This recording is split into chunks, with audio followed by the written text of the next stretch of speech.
Olá, pessoal.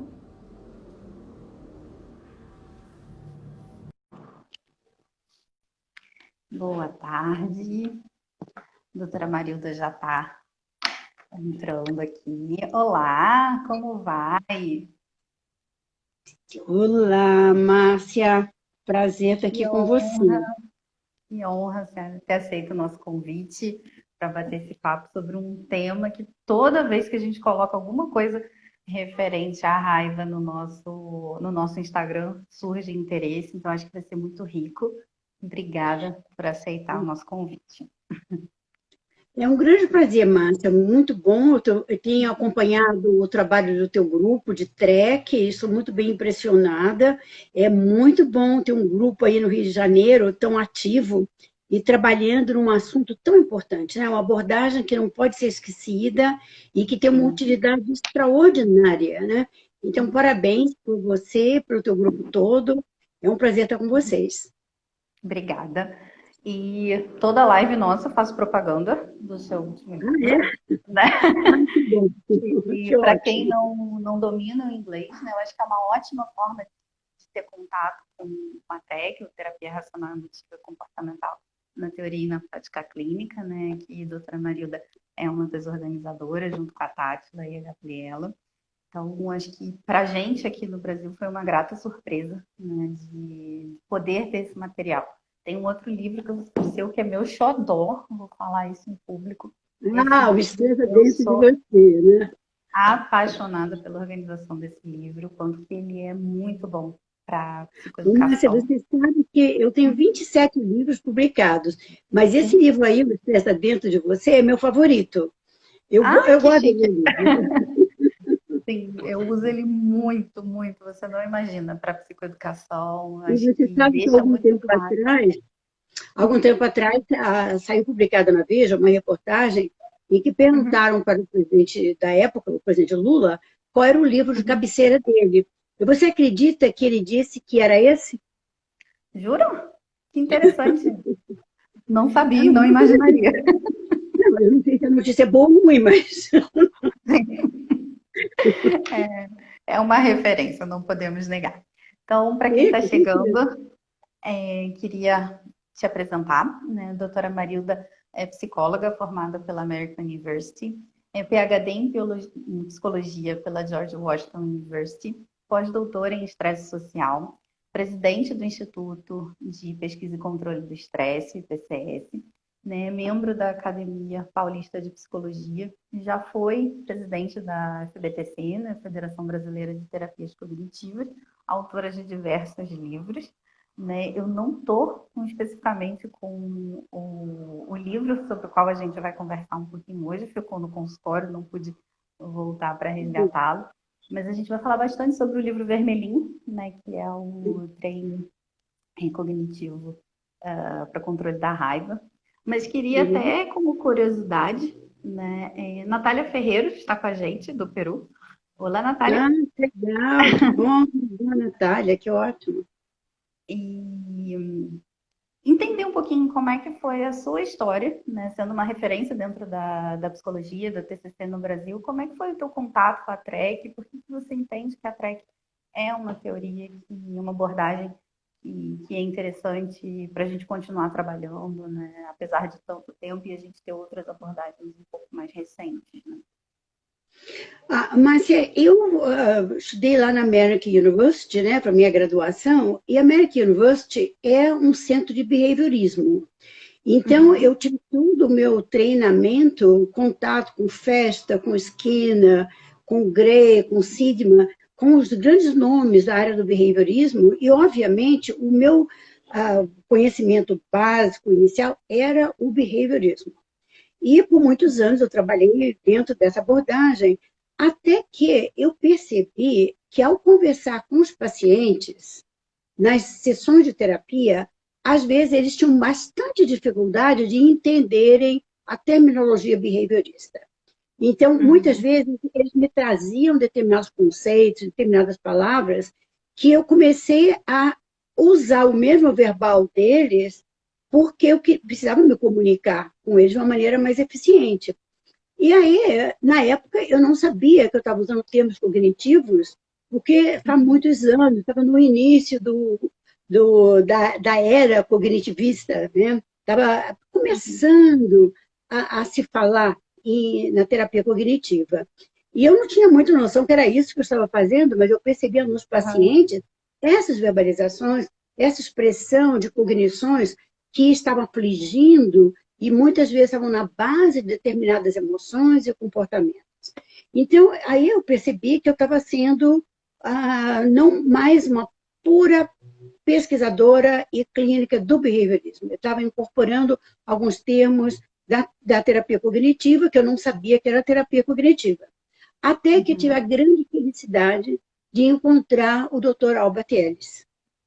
E ele me revelou, então, uma maneira completamente diferente de ver o caso clínico, de ver as dificuldades, as disfunções psicológicas, as crenças irracionais, aqueles valores distorcidos, extremistas de alguns pacientes. E aí foi uma nova maneira de ver a clínica e trabalhar na clínica.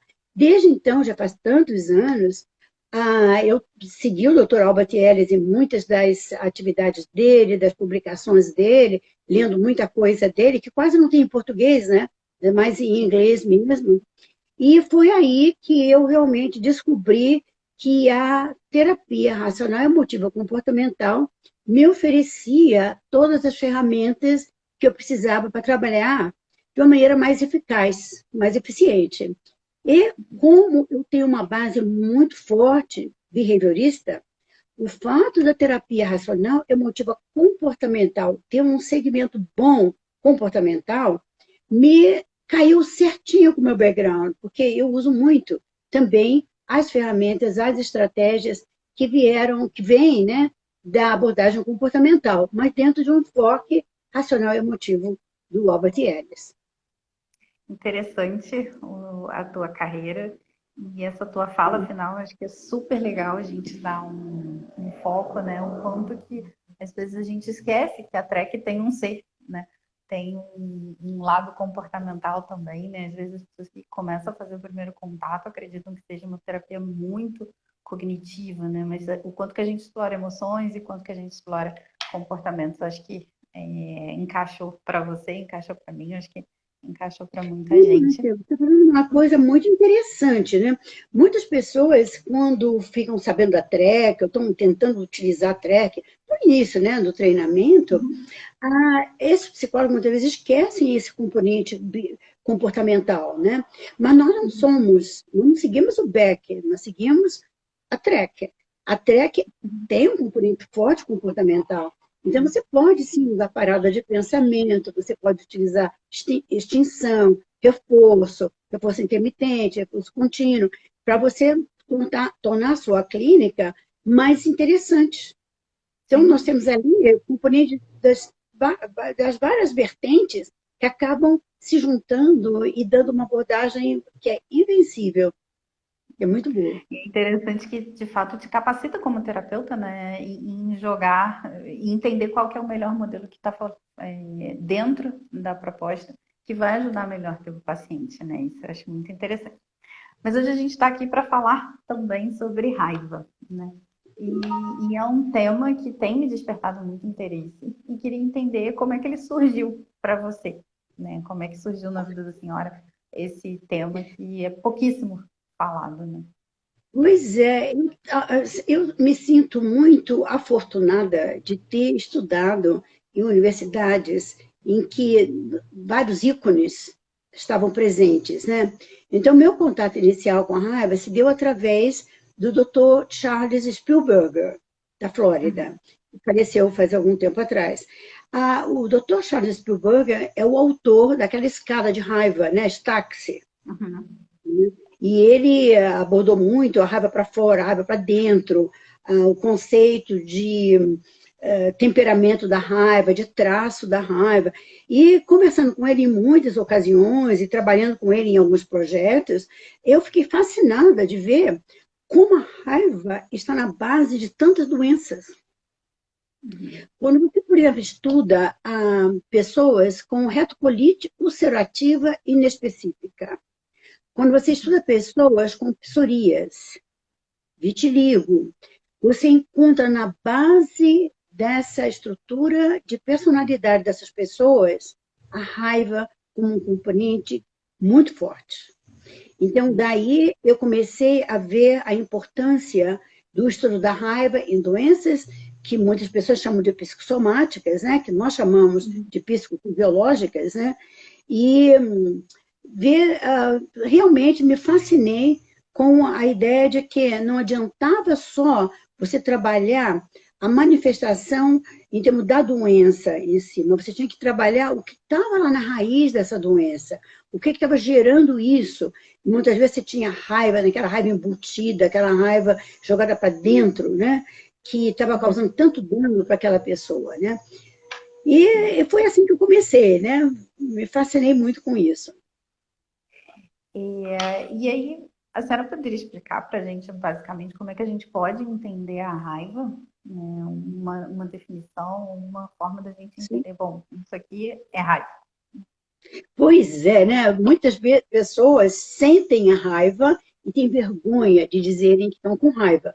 Então, Márcia, é muito comum uma pessoa que está com aquela raiva bem grande de alguém dizer assim: eu estou tão magoado, né? Estou tão Uhum. magoado. E às vezes não tem nada de mágoa. O que você vai descobrir, se você realmente olhar de uma maneira mais profunda, é que a pessoa está com muita raiva. A raiva é uma sensação muito desagradável, porque ela mobiliza todo o organismo da pessoa, só que ela tem Uhum. uma função. Ela tem a função de proteger os seus interesses, de proteger a sua sobrevivência. A raiva, ela é funcional, sabe? Uhum. Ela é um sentimento como qualquer outro, e todo sentimento, Márcia, todo sentimento é válido. É o que nós Uhum. fazemos com o sentimento que vai determinar o valor deste sentimento, se ele vai ser bom ou mal. Agora, o sentimento em si, ele é nobre para todo mundo. Porque se você sente, se seu organismo está estruturado para sentir raiva, é porque alguma função ela tem. Uhum. Tudo é E qual funcional. seria essa função, né, da raiva? Proteger você de injustiças, proteger você de abuso das outras pessoas, deixar você tomar o seu lugar no mundo, levar você a defender seus direitos, levar você a defender a si próprio das injustiças que muitas vezes as pessoas fazem com você. Né? Então, Uhum. há essa função de autoproteção, de proteger os seus direitos e se defender das injustiças, né? Uma coisa muito importante. Tem um O quê aí grande de problema é que é preservação, né? exagerado, né? O que você faz com a raiva, né? A gente costuma falar das emoções funcionais e não funcionais, né? O quanto que eu sentir uma raiva saudável, né? Isso vai me ajudar a conseguir colocar limite no outro, né? Isso vai me ajudar a proteger-me, né? Como a senhora bem colocou. Ao passo que eu sentir uma raiva disfuncional, talvez me leve a comportamentos agressivos de violência, hostilidade, que vão ter consequências bem desagradáveis, né? E difíceis de serem manejadas. Isso eu acho Sim, muito interessante quando a senhora coloca, né, de validar esse sentimento, né? Tudo sim. que a gente sente é legítimo, né? E o quanto Uhum, que precisa uhum. ser reconhecido Eu como acho que tal. sim. Uhum. Agora, é o que você faz com esse sentimento, né? Quando é que ela Uhum. passa a ser nociva? Quando é que ela passa a ser inválida? Quando é que ela deve ser controlada e eliminada?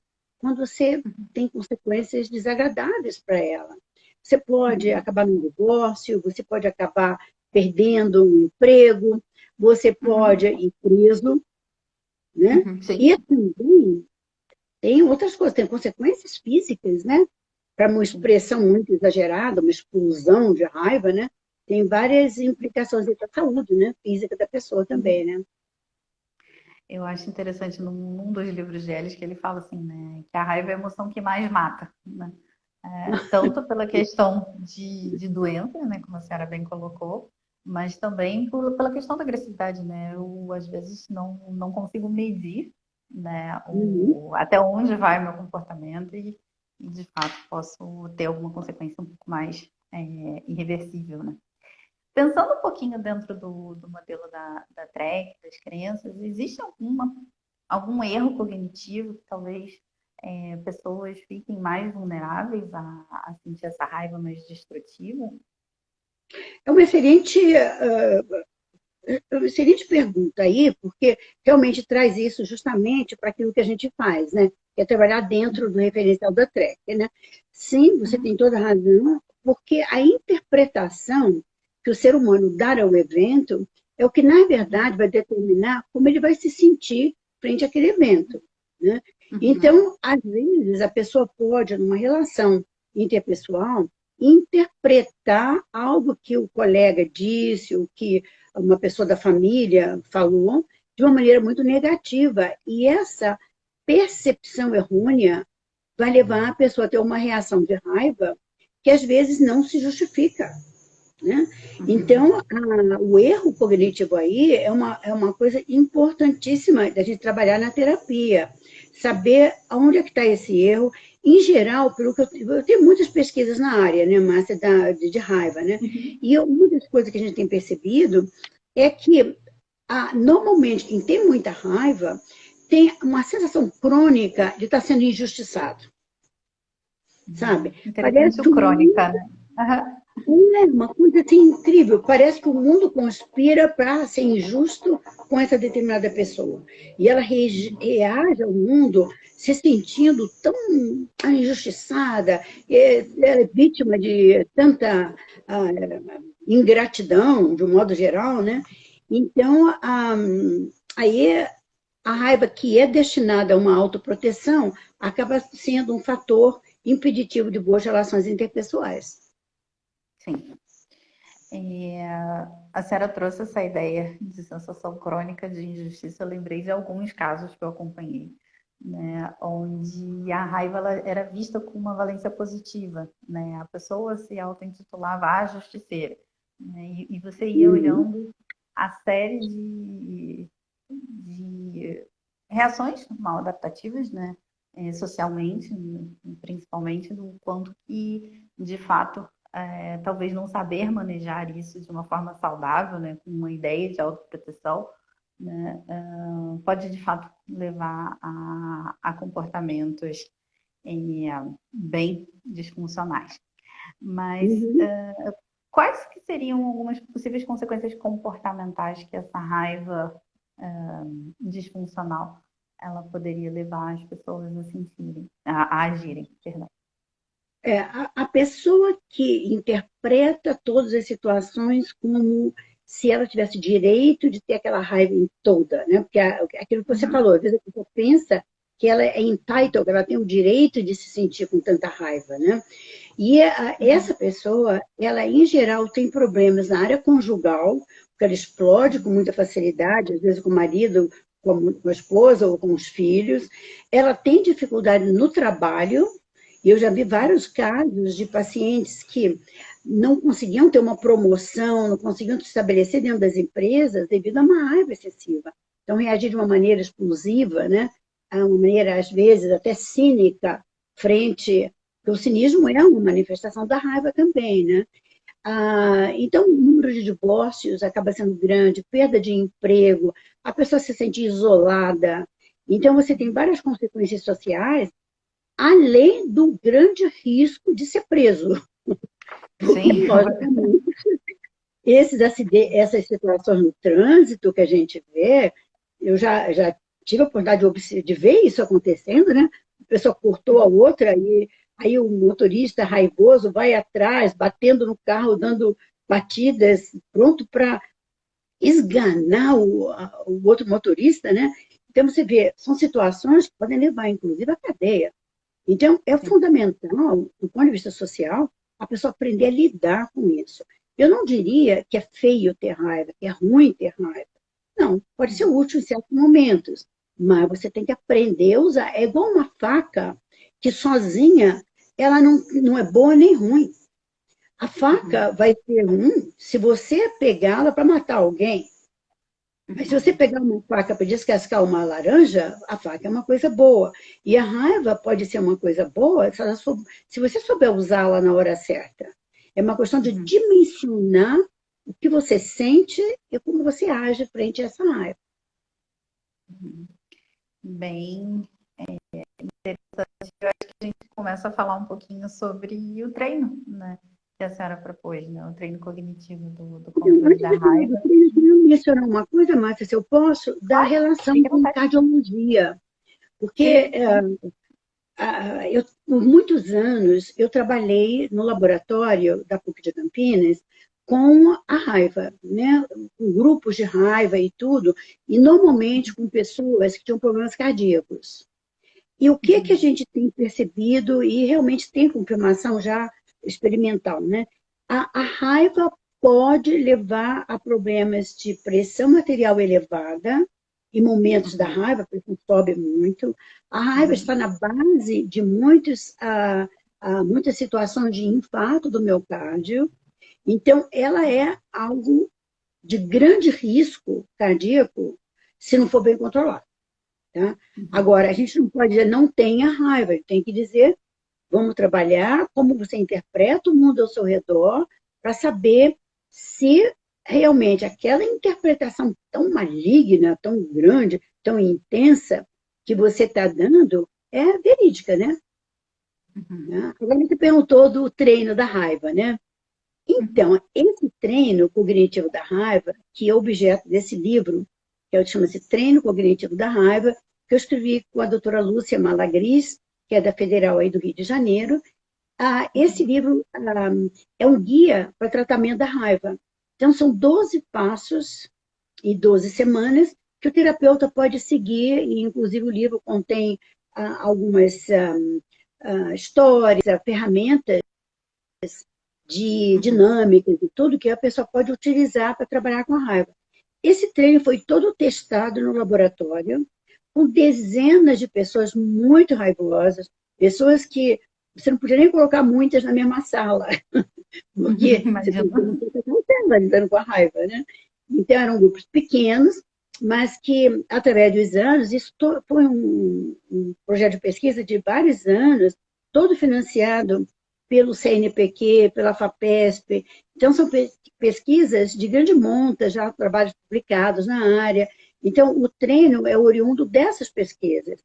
E nesse livro com a doutora Malagris, nós colocamos lá, passo a passo, como alguém pode tratar raiva. Porque não é fácil tratar raiva, né? É difícil. Principalmente porque a pessoa que tem muita raiva, às vezes tenta esconder, às vezes não quer falar no assunto, às vezes se sente muito poderoso. O que é engraçado, uma coisa que a gente percebe é que no primeiro momento, quando a pessoa explode, aquela sensação que ela tem é de tanto poder, ela se sente dono do universo. Botei para fora tudo, falei tudo que eu pensava. Aquela sensação reforça a pessoa explodir de novo.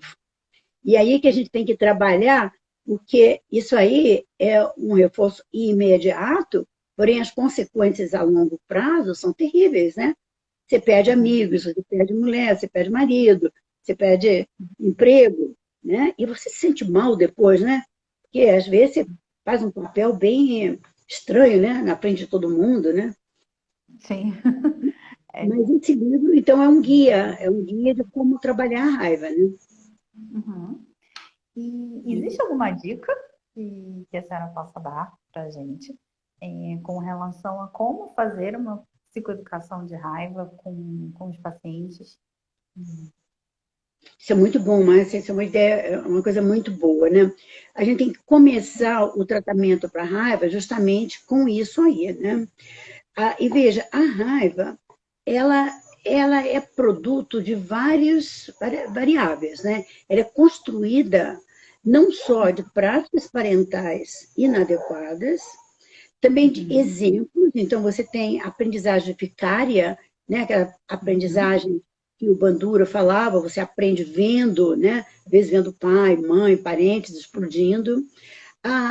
Também ela é construída quando a pessoa tem baixo repertório de habilidades sociais. Então, em vez de ela ser assertiva, dela tentar resolver as diferenças da vida de uma maneira um pouco mais tranquila, ela acaba partindo para a agressão, né? Às vezes falta essa habilidade social na pessoa, né? Outro fator, Márcia, que a gente vê muito é intolerância à frustração. Pessoas que foram criadas com tudo na mão, sabe? Aquela criança que se cai um sorvete no chão, a mãe corre para dar um outro sorvete. Se solta a bola Aham. de encher, a mãe corre para dar um outro. Essa criança não aprende a resistir à frustração. Então, a gente nota nas pessoas com muita raiva essa vulnerabilidade à frustração.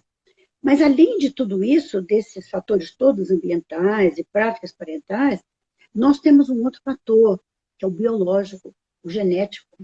Existe mesmo no nosso sistema límbico uma vulnerabilidade maior de algumas pessoas da amígdala, que é o centro que orquestra tudo que tem a ver com a raiva, e tem pessoas que são mais vulneráveis mesmo, têm uma tendência a sentirem mais raiva do que outras. Né? Uhum. Então, aí, você vê, é um caso complicado. A raiva não é construída com uma única variável, ela é Sim. construída com um conjunto de variáveis. Então, para você trabalhar com isso, primeiro você tem que educar esse paciente com relação. Você perguntou da psicoeducação, né? Você tem Sim. que educar o paciente sobre o que é a raiva, como é que ele foi construído, como é que esse paciente foi construído, como é que ele aprendeu a reagir ao mundo com tanta raiva. E mesmo que ele tenha uma propensão genética para ter a raiva, existem várias estratégias dentro da TREC que nós podemos utilizar para minimizar esse efeito biológico. Então, há Uhum. sempre esperança de modular essa reação. Né? Sim. É interessante quando a senhora traz isso, né, apesar da vulnerabilidade biológica, né, a possibilidade de você aprender a fazer um manejo, a modular, né, a usar isso de uma forma protetiva e não destrutiva, né. Eu queria interromper a senhora um minutinho, só que surgiu uma pergunta enquanto a gente Claro. estava falando, e acho que seria Uhum. interessante. O que a senhora tem a dizer daquelas pessoas que já acordam com raiva? Hum. Acho que tem um É, pouco a ver com a questão da sensação crônica, né? De injustiça, mas sim, aí acho nós temos duas situações possíveis, né? A pessoa que biologicamente tem uma tendência a ter raiva, então, infelizmente, essa pessoa, ela tem raiva do mundo ao que. redor, Uhum, sabe? Não é necessariamente direcionado para A ou B, mas ela sente essa raiva. Agora, quando alguém atravessa o caminho dela, é fácil ela direcionar essa raiva que já é inata em cima de alguém, né? uhum, Então, isso pode acontecer. Agora, além dessa parte biológica, né, que infelizmente é uma realidade para algumas pessoas, há também o fato da pessoa viver frustrada, uma pessoa infeliz, uma pessoa amargurada. Ela vai dormir amargurada, ela acorda amargurada, o mundo parece cinza para ela. Então, a terapia, a TREC, pode ajudar muito nesse momento, porque pode ensinar essa pessoa a ver o mundo de uma maneira menos amedrontadora. uhum. Interpretar os desafios da vida de uma maneira mais tranquila, dando a ela a habilidade para enfrentar essas situações. Porque, veja, se ela se sente incompetente, incapaz de lidar com a vida, ela acaba tendo raiva de tudo, porque não Uhum. sabe isso aí. Então, na TREC, a gente faz um treino de habilidades sociais. E a pessoa aprende a lidar com as situações de uma maneira um pouco mais tranquila, né? Então, a Uhum. psicoeducação é fundamental de começar a mostrar para essa pessoa que já acorda de manhã zangada, com raiva, de mau humor, né? Que existe um componente biológico, mas que ela pode sim aliviar esse componente biológico com práticas adequadas. É aquela ideia, né? Às vezes a pessoa chega no consultório já falando que eu sou raivoso, né? Eu sou o esquentadinho da família, né? E como se isso fosse um rótulo que ela precisa carregar até o último dia da vida, né? Mas não necessariamente, né? O quanto que entender também que comportamentos não a definem, né? Ela é uma pessoa que talvez tenha uma vulnerabilidade, talvez tenha aprendido a reagir, né, de uma forma mais agressiva, mais violenta, mas isso não E, significa que ela não possa aprender novos recursos para lidar com exatamente, isso. ela pode aprender. A gente recebe no consultório pessoas que sentem uma culpa muito grande, Porque a culpa Uhum. está muito junto com a raiva, né? A pessoa que bate em alguém, quebra alguma coisa, diz um desaforo, é cínica com alguém. Depois que passa aquele momento que ela se sente toda poderosa, né? Porque ela lutou para Uhum. quebrar. Depois que passa Uhum. aquele momento, ela começa a se sentir culpada. Ela Uhum. vê o sofrimento dos outros ao redor, ela vê o medo, ela vê as pessoas se distanciando dela. Então, a culpa começa aí também a aparecer. E aí a terapia vai ajudar também, né? A pessoa a trabalhar esses sentimentos que vêm junto com a raiva. Uhum. E eu acho que é interessante esse ponto, né, do quanto que a sensação de bem-estar pós-explosão, né, acaba reforçando esse tipo de comportamento. A senhora teria também alguma dica de como a gente, como terapeuta, manejar isso, até mesmo na sessão, junto com o paciente, para ele entender que tentar, de alguma forma, abrir mão desse reforço para ter um reforço mais a médio e longo prazo? Eu gosto muito de explicar para os meus pacientes a noção de hedonismo, né? O hedonismo Uhum. imediato é quando você tem aquele prazer naquele minuto, né? Por exemplo, você tem vontade de comer uma caixa de chocolate. Então, você come aquela caixa de chocolate inteira. Claro que você vai Uhum. passar mal depois. Então, é um hedonismo imediato que tem um custo muito grande. Então, eu tento Uhum. trabalhar com o meu paciente a ideia de um hedonismo imediato e o preço que esse hedonismo vai custar para ele, em termos desses Uhum. exemplos, uma caixa de chocolate, ao gastar o dinheiro todo comprando um objeto muito caro, aquele minuto, aquele prazer de comprar, né, alguma coisa muito cara, mas daqui a pouco, meu Deus, eu tenho que pagar por tudo isso. Então, o Uhum. preço daquele comportamento intempestivo acaba sendo grande. Eu começo trabalhando isso. Outro aspecto, Márcia, é trabalhar com o paciente a ideia de que a raiva, na verdade, não acontece de repente, Uhum. sabe? Porque esse é um mito. As pessoas pensam que a raiva acontece de repente. Então, assim, me deu 3 minutos e eu Uhum. explodi. Não é assim. Há várias coisas. Primeiro, você tem que perceber alguma coisa, um evento que te dê a sensação de injustiça, de abuso, de ofensa. Você tem que perceber isso. Então, a gente já pode trabalhar nessa percepção. Depois que a Uhum. pessoa percebe isso, ela e avalia essa situação, ela, em geral, tem uma reação física, tensão Uhum. muscular, sabe? Uhum. Palpitação, quer dizer, uma taquicardia. Esses sinais aparecem antes da expressão emocional da raiva. Então, você Uhum. vê, perceber o evento, avaliar o evento como uma ofensa, depois perceber as reações físicas, e aí você vai ter a emocional, que é a raiva mesmo, como a gente percebe. Né? Uhum. Quando a pessoa percebe essa raiva emocional e física, sabe o que acontece? É um negócio fascinante. Ela reavalia o que está acontecendo, ela diz assim: olha como eu estou com raiva. Ela pensa Uhum. assim. E essa percepção, olha como eu estou com raiva, aumenta a raiva dela, sabe? Uhum. Então, parece que há um escalonamento da raiva nesse momento. Tá? E aí é Uhum. que a raiva explode mesmo, né? Então, Sim. você, psicóloga, nós, psicólogos, podemos trabalhar em todas essas dimensões, em todos esses componentes da raiva, interceptando essa reação antes que haja uma explosão, né? Então, dá Sim. para a gente trabalhar em vários momentos aí. O truque é esse, né? Sim. O grande truque, a grande medida é você interceptar a raiva antes que ela chegue na explosão.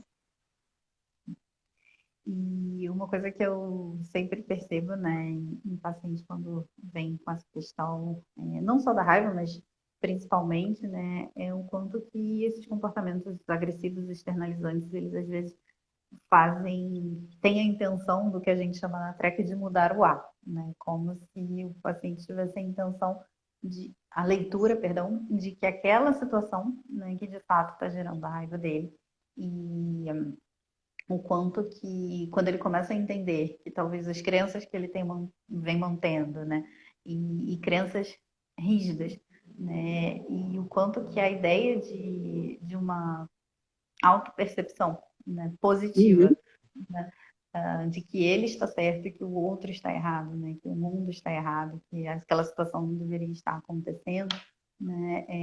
É interessante o quanto que às vezes eu percebo isso muito, principalmente na raiva, posso estar com uma leitura enviesada, mas o quanto que é difícil para o paciente que traz muita raiva, com muita frequência para o consultório, conseguir assumir essa responsabilidade pelas emoções dele, pelas reações dele, né? Como se, de fato, tivesse sido construído um processo dele entender que o mundo que fez ele sentir raiva e não os pensamentos dele. É verdade. Isso aí é um negócio bem interessante, né? É difícil para alguns pacientes que não estão acostumados com essas ideias do pensamento, das cognições, como causadoras de certas emoções, entender que ele próprio, o modo que ele vê o mundo, está criando essa raiva. Ele pensa, às vezes, que a esposa dele, que falou alguma coisa errada para ele, que não deu uma atenção, que ela é a culpada. Na realidade, ela tem aqueles hábitos, pode estar certo ou errada, mas ela está no mundo dela. Agora, quando ele fica furioso, ele sente raiva, então ele criou isso para si próprio. A responsabilidade é dele. Como é difícil assumir isso, né? Para É algumas muito, pessoas, né? É interessante, o pessoal resiste. muito. Ficam chateados com a gente, né? Ficam com raivas da gente, por a gente propor esse modelo.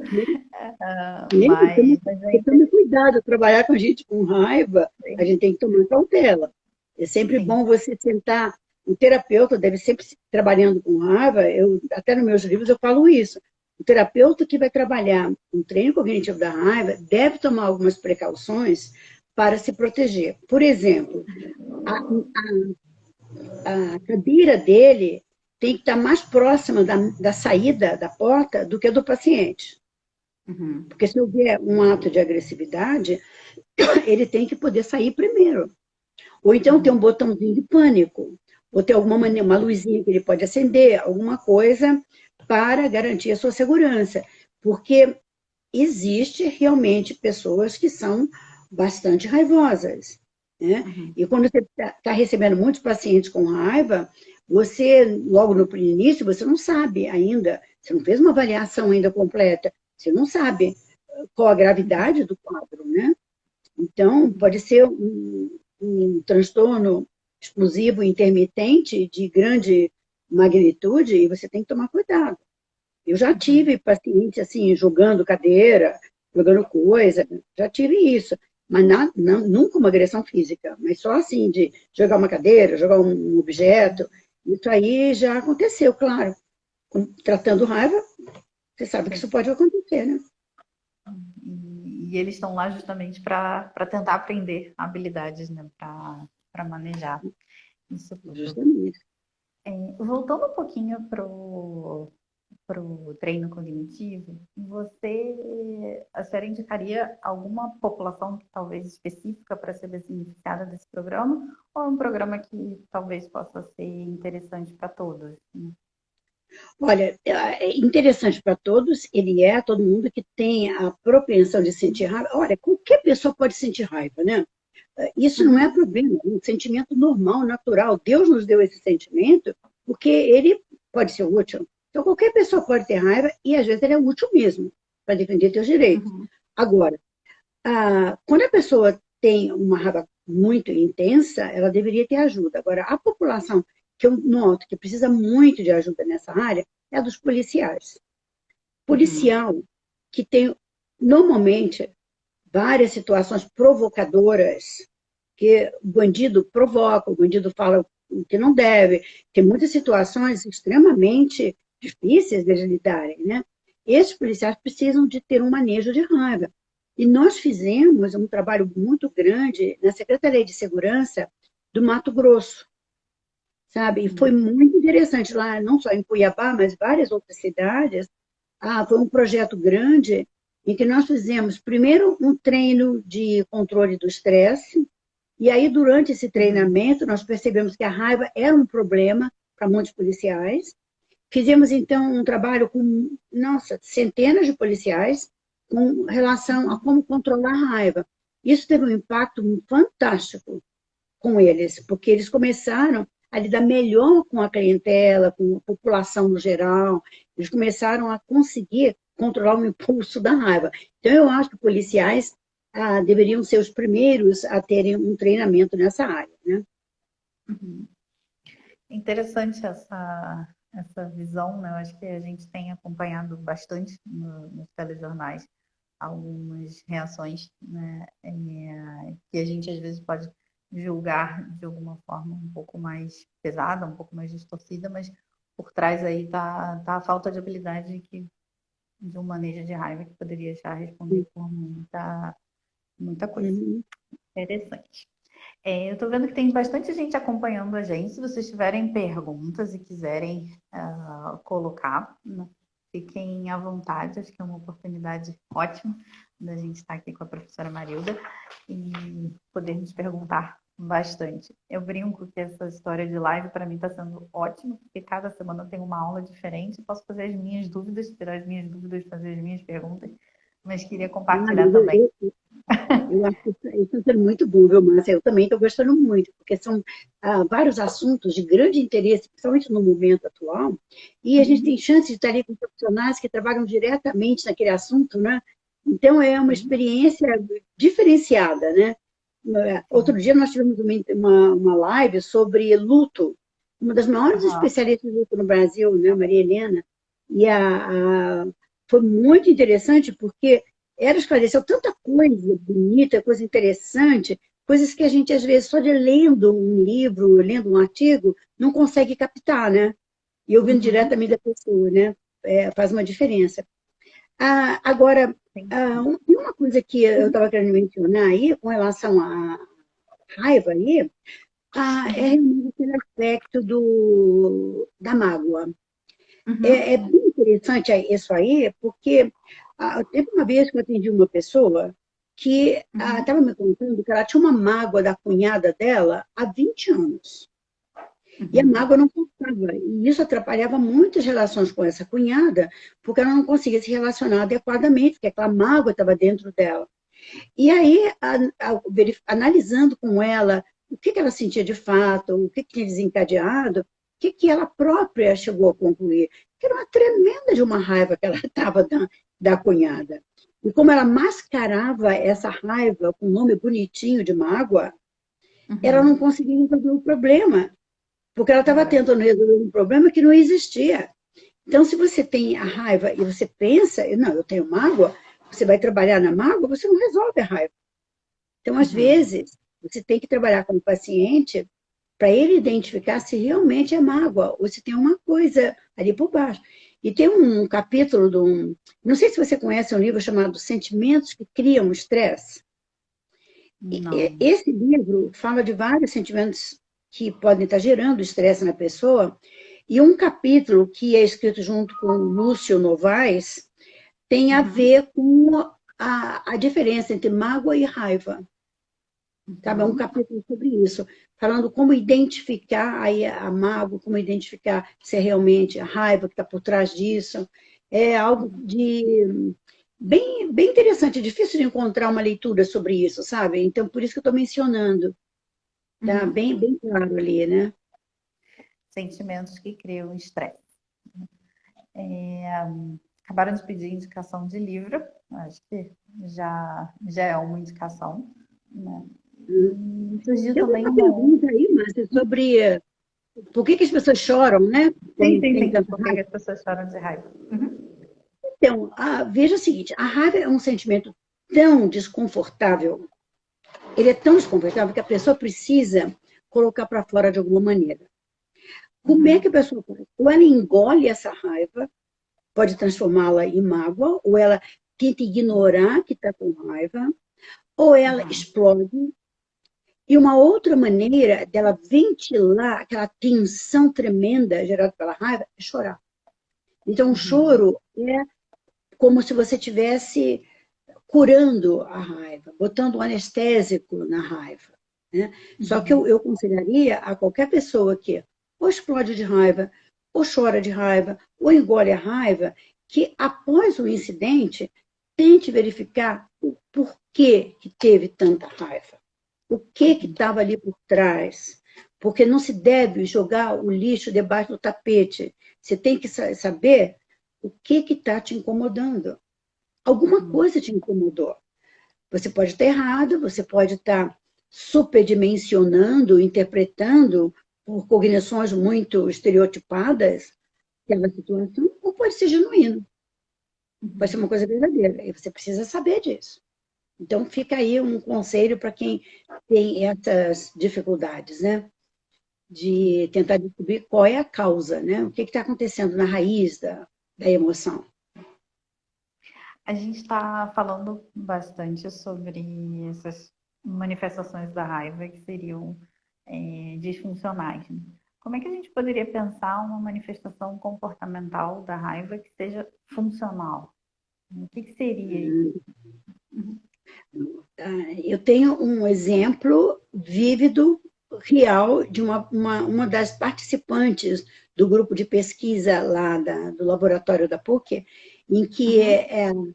ela estava fazendo esse treinamento porque ela era muito raivosa, ela brigava com todo mundo, era uma pessoa difícil no trato, e ela estava fazendo esse tratamento com um grupo, porque era um tratamento de grupo mesmo, né? E ela estava indo Uhum. muito bem no controle da raiva. E um belo dia ela chegou e falou: Olha, doutora, eu furei o nosso esquema aqui e eu tive que ter uma explosão de raiva que deu certo. Eu perguntei, mas como é que deu certo? E ela contou que a irmã dela era diabética e tinha ido para o hospital, porque estava com hipoglicemia, estava passando muito mal, e ligou para a irmã, para essa minha paciente, dizendo: Olha, ninguém está me atendendo aqui, eles mandaram eu sentar e esperar. Eu já fui lá várias vezes e disseram: senta e espera, espera, espera, e eu estou muito mal. Essa senhora, que estava nesse treinamento, foi lá no hospital e fez uma demonstração raivosa ali da situação, exigindo o tratamento da irmã, falando alto, salvou a irmã. A irmã estava quase entrando num coma devido à hipoglicemia. Então, você vê, há momentos em que ter raiva é bom. Você precisa se Uhum. proteger. Né? Então, esse é um dos exemplos. Né? Deixa ela falar. Uhum. É bem interessante, né? Que eu acho que tem a coisa da assertividade, né? De considerar o contexto, considerar a situação que está acontecendo, né? Os riscos, talvez, dela assumir uma postura um pouco mais passiva, né? Talvez a vida da irmã não tivesse sido salva. E interessante isso. Eu queria voltar num ponto que a senhora trouxe, essa ideia de nomear corretamente a emoção, né? E aí não falando só da raiva, o quanto que, principalmente a gente que trabalha com track, que talvez tenha um cuidado maior, né, de entender a nomeação da emoção, o que de fato aquela pessoa está sentindo, né? O quanto que a gente percebe a pobreza, talvez, do vocabulário emocional Sim, que, sim, com certeza. que acomete a nossa população como um todo, né? E eu acho que isso não é específico do Brasil, eu acho que isso é difícil em diversas outras populações, o quanto que às vezes as pessoas não conseguem se conectar à emoção, né? Não conseguem perceber esse exemplo da cunhada, né? Da mágoa e da raiva, é um exemplo bom, É né? muito De como interessante isso, não é? Tem mesmo, sim.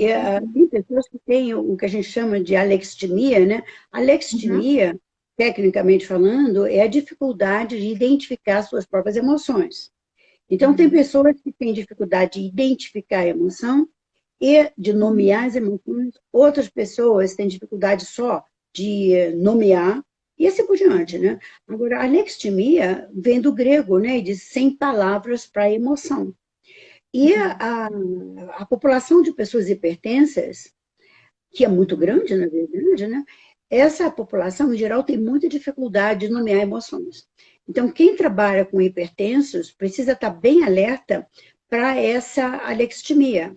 Porque, às vezes, o hipertenso está com raiva, ele está realmente passando por dificuldades emocionais grandes, e ele diz que está tudo bem, porque ele não tá percebendo o que sente. Só que a pressão dele está subindo. Uhum. Então, o corpo está falando mesmo, né? ele não perceber não significa que ele não está sentindo, né? Ele está sentindo, não está sabendo nem o que que é para saber o que que vai fazer com aquilo tudo que está acontecendo. Então, Muito agora, da interessante. onde vem isso aí, né? Nós temos alguns estudos mostrando que filhos de mães alexímicas têm a Uhum, tendência também de ter alextimia. Agora, uhum, essas pesquisas mostram claramente essa correlação entre mãe e filhos alexímicos. Só que uhum, a gente não sabe com certeza absoluta se isso é produto de um comportamento de aprendizado, a criança aprendeu com a mãe a não colocar nome nas emoções, ou se tem algum componente genético que ainda não foi identificado e alguma dificuldade no sistema límbico que possa ser responsável por isso. Mas nós sabemos que há essa correlação, né? Agora, cabe ao psicólogo aí trabalhar justamente nesse aspecto, né? uhum. Psicoeducação é isso também, dar nome às emoções que você está sentindo, né? Independente de ter um componente mais genético ou ser um aprendizado, ter mais a ver com o ambiente, são habilidades que podem ser desenvolvidas, né? A habilidade Sim. de conseguir identificar a emoção não só em si, mas nos outros também, é algo Às que... vezes você encontra pessoas que estão muito quietas, muito caladas, né? E Uhum, às vezes até irritam, porque não respondem, não falam, não tem aquele discurso que a gente esperaria, né, nos contatos interpessoais, mas muitas vezes a pessoa está sofrendo de alexithymia, não está uhum, conseguindo falar daquilo que ela está sentindo, né? Então, uhum. é uma coisa importante aí da gente levar em consideração, né? Mesmo na terapia, né? Terapia, às vezes, o paciente não sabe o que dizer. Estou sentindo algo que eu não sei que nome dá para isso. Eu não sei o que eu estou sentindo de verdade. Às vezes eles falam isso. Eu estou me sentindo mal, vale para tudo, né? Como se estou me sentindo É, mal, estou fosse mal, estou um mal. coringa. Não sei. Interessante.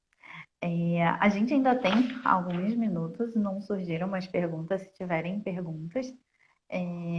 Não sei se a senhora quer introduzir algum Eu queria assunto. falar sobre a diferença de expressão da raiva. Porque, veja, Ótimo. a raiva, Márcia, eu acho que tem dois componentes aí. Você sentir a raiva é um componente, você sente ou não sente, e a intensidade que você vai senti-la. E tem um outro componente, como você expressa. Tá? Uhum, E o Spielberg falou bastante sobre isso, e a escala Staxen discrimina bem essas duas dificuldades, tá? De sentir uma raiva de uma maneira muito intensa e também não saber expressá-la. Então, uhum, há várias maneiras inadequadas de você expressar raiva. Uma uhum, delas é com a explosão. uhum, Então, quando você explode, você não está construindo nada, você está até criando inimigos. Quando uhum, o outro modo que o Spielberg menciona no trabalho dele é você engolir a raiva. E uhum, as duas situações têm consequências graves para a saúde do indivíduo. No primeiro uhum, caso, quem explode a raiva está sujeito a ter infarto do miocárdio. Tem uma uhum, correlação clara, muito clara, mostrando que pessoas que têm infarto do miocárdio, em grande parte, tiveram alguma explosão de raiva nas últimas 48 horas antes do uhum, infarto do miocárdio. Então, assim, o negócio é uhum, grave. Aí. E as pessoas que engolem a raiva, que não se permitem senti-la e não uhum, permitem nenhuma expressão de rancor, essas pessoas estão mais sujeitas a virem a ter câncer. uhum, Então, há estudos mostrando essas correlações. Então, você vê, uhum, é um assunto importante. Então, aí você pergunta, e até eu tenho um artigo publicado sobre isso, né? É bom uhum, expressar ou é bom inibir? O que você faz, então? Você não pode expressar, você não pode inibir, o que você faz? uhum. Aí a resposta é Boa pergunta. importante. É uma pergunta interessante. A resposta é: seja assertivo. Uhum, Encontre habilidades sociais que possibilite a você expressar a raiva de uma maneira que não vá criar inimizades com ninguém. Então, aí uhum, o treino de assertividade é uma solução. Mas não só assertividade, treino de habilidades sociais, né? Assertividade uhum, junto com a expressão social. né, de algumas coisas. E aí dá certo, entende? Nós tivemos vários projetos em laboratório ensinando as pessoas a lidarem com a raiva. E elas aprendem. Mesmo gente muito raivosa, muito difícil, né? Consegue aprender essas estratégias todas, né? E gerenciarem melhor as emoções. E surgiram duas perguntas, na verdade, e uma pediu para explicar a diferença entre raiva e ódio. A gente consegue Raiva e enxergar um... ódio. Uhum. Uhum. O ódio parece uma coisa mais bíblica, né? Você tem o ódio porque você não só tem a raiva, mas você agrega um sentimento negativo muito grande a isso. Você odeia de quem você tem raiva, né?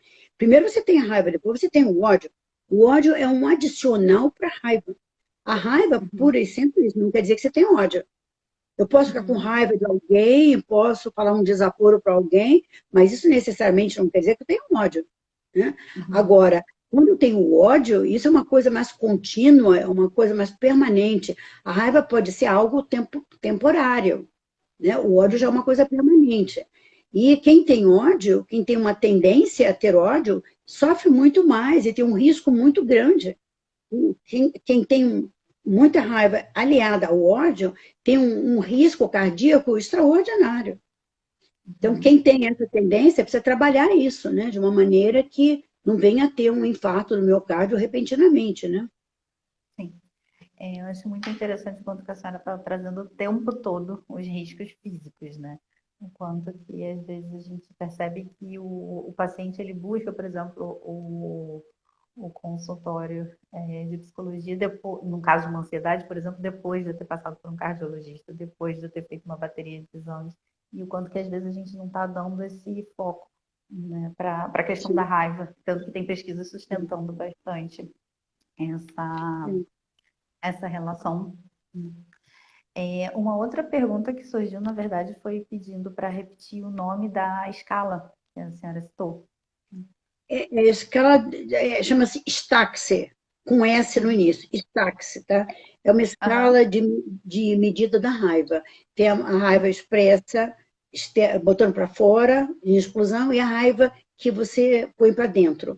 Então, tem raiva para Uhum. fora, raiva para dentro, tem raiva comportamento, tem raiva temperamento. A raiva temperamento que o Spielberg menciona, né, nessa escala está um pouco ligada à pessoa ter a propensão de ter ódio, né? Sim. É uma escala muito interessante, né? Muito, muito boa de usar. Ótimo. Temos mais 2 minutinhos. Eu queria agradecer, aproveitar já para começar a fazer o nosso fechamento, agradecer as pessoas que acompanharam a gente nessa última hora. Né? Eu acho que é um tema que eu tentei, de alguma forma, ser superficial, mas passar por diversos pontos. Né? Eu acho que é um tema que precisa ser debatido cada vez mais. Né? A gente, como terapeuta, precisa ser capacitado também para conseguir fazer um manejo clínico adequado, né, e identificar essas emoções nos nossos pacientes. Mas eu queria dar uns minutos finais para a senhora fazer um fechamento de tudo isso que a gente falou. Então, eu acho que esse é um tema não é muito falado, porque nem todo mundo gosta de falar de raiva, né? Parece uma coisa ruim, parece até um pecado para algumas pessoas falar de raiva, né? Não é pecado, a raiva é um sentimento normal no ser humano. O que realmente invalida a raiva é o que você faz com ela. Então, se você expressa de uma maneira inadequada, a raiva torna-se nociva. Mas se você sabe como lidar com ela, ela pode ser útil para você. Agora, quem tem muita raiva, quem tem muita angústia, quem tem muita necessidade de estar toda hora explodindo e tudo, precisaria trabalhar um pouquinho para aprender técnicas, principalmente de ressignificação do mundo ao seu redor. Quem está Uhum. explodindo muito, quem está sempre com muita raiva, está significando o mundo de uma maneira muito amedrontadora, de uma maneira, assim, como se tivesse muito injustiça, né? E a Uhum. gente precisa, então, ressignificar nosso modo de ver o mundo e reinterpretar aquilo que acontece ao nosso redor. Tá? Agora, para Claro. quem sofre de raiva, eu deixo minha palavra aqui de encorajamento. Há métodos de você controlar, há métodos de você minimizar Vai esse dano acabar. todo